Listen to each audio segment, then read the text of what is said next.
What's up guys, I'm Coming, and today we're going to be discussing a very interesting use of the Quake spell. Now, everyone is familiar with quad Quake using 4 Quake spells to open a wall segment or a junction, right? And in this case, we're going to be using 4 Quakes to do just that. But why use a 5th Quake?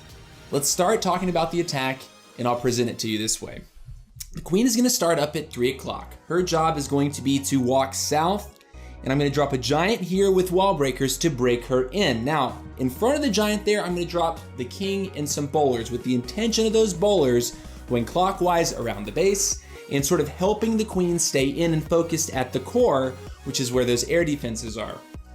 Now, it doesn't go exactly to plan, and you'll see that as it plays out, but the bowlers and king do alleviate some necessary pressure on the queen in the early phase of this attack.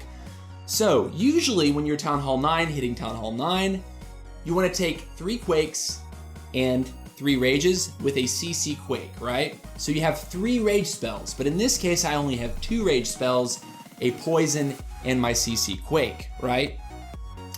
So why did I do this? Like, why did I choose to take the CC Max Quake spell instead of a instead of a 3rd Rage spell? Because you would think if I'm hitting a Town Hall 9.5, which this is, that I would really need that 3rd Rage spell to power Queen through. Well, there's a big reason for that. There's one solid reason for that you have to be cognizant of, and that is this clan castle right here holds 35 troop space. This is a Town Hall 10 clan castle, and in it is a hound and a loon. Now the hound is not the problem, but the balloon is. If I don't poison that balloon out as it approaches the queen, I could end up in some serious trouble. So that's why I elected to take that poison spell to help poison the loon as it approaches the queen, so it doesn't just dump on her, right? So since I've poisoned the loon out, which is what I absolutely had to do, I decide, okay, well I have one more spell to use. I'm either going to use it to poison the royals, or I'm going to use it to do something else. I identified pretty easily that once the queen made it to this point, right, after she'd eliminated this, there's not going to be anything firing on queen while she encounters the king and the queen right there. So she'll actually encounter them one by one, right? If you look at the king trigger radius, she's going to step up right here next to this expo. The king is going to see her first, and then as she steps up one step further, the queen will then see her. So I don't have to deal with both royals at one time. I don't need to have a poison spell for them, but I can use a Quake spell. And this is where the max level Quake comes into play. You're gonna see me drop that onto these structures right here. And when I hit all these structures in this compartment, it will take roughly 3,000 hit points off the base. Now, why is that significant? I did a little bit of math prior to this video to determine exactly what that got me, because I knew it would equate to quite a bit. It equates to just over 9 seconds of attack time for the queen. So taking 9 seconds of attack time away actually came out to be quite valuable. If you look at the timer right now, it says 2 minutes and 47 seconds. While there was 13 seconds left in this raid before it ended, the 13 minus 9, the 4 seconds that are sort of the floating point right there. No, that doesn't work that way. But the 9 seconds that the queen saved, right, by having that Quake spell, she was able to get to this air defense sooner, which means that I could have timed my baby dragon deployment earlier. So it really did make a massive difference. And it might not seem like it, but let's watch the attack and you'll get to see it live. Here we go. So here's the queen, here's the healers angled in the direction of her walk.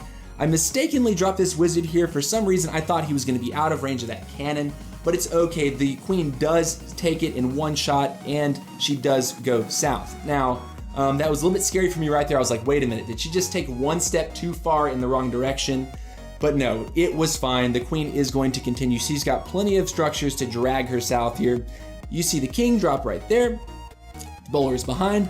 The giant then to tank, and he's supposed to trigger a known Tesla behind the wall, but he doesn't quite get it. So I guess the Tesla wasn't going to pop there. I could have sworn the trigger radius was going to do that. And look, the king has decided to go in where I don't want him to go, but that's okay. I'm gonna put the rage spell down, help queen power through here, just beat on this stuff. And meanwhile, the loon has got over the queen, but it's okay. The loon is poisoned and she's being raged right now. And all the point defense is pointed away from the queen. So that's absolutely fine. The pups down actually get a little bit of love from that poison spell. That's also helpful. A couple minions in behind to help deal with the pups.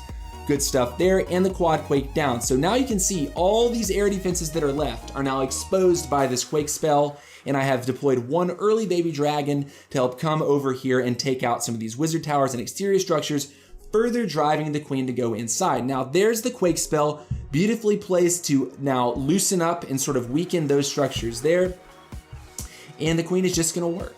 She's got one rage spell in the bag. Because nothing else is pointed at her, she is able to beat through the enemy king without using a rage.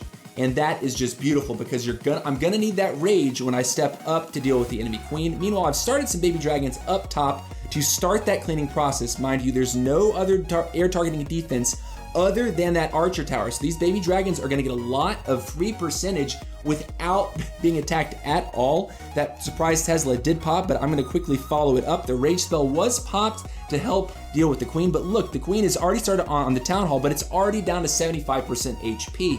This is looking really great. The queen's next closest targets right here are that air defense, the X-bow, and lastly, that air defense down there. But you know what? It doesn't matter the air defense is firing onto those healers, because this right here, this X-bow is the only thing that's going to harm this queen for the rest of this raid. The baby dragons are already closing in on everything.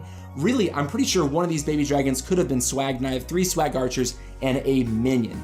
Guys, this was a really, really great raid, you know, and it came down to time, but it was definitely calculated. The use of the 5th quake spell actually helped. And you will see in other instances, if the person has a really dense core like that, if you can get away with it, right? If you don't need the 3rd rage to power through, you know, a lot of other defenses, as you can see, when the queen got to this point to kill the king, nothing was shooting her. And those are little things. You need to recognize, if the queen were to get in right here where I want her to be, right? Is she gonna be in a lot of trouble? And the answer was no. She was not in trouble at all. The queen was absolutely fine. That's why you only needed 2 rage spells for this raid, and the Penta Quake was successful. Guys, I hope you learned something from this video, and I hope you enjoyed it.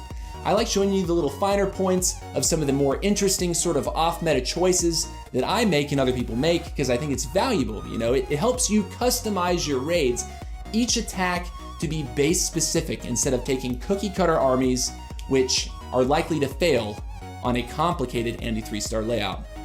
Once again, hope you enjoyed it. Take care. See you later.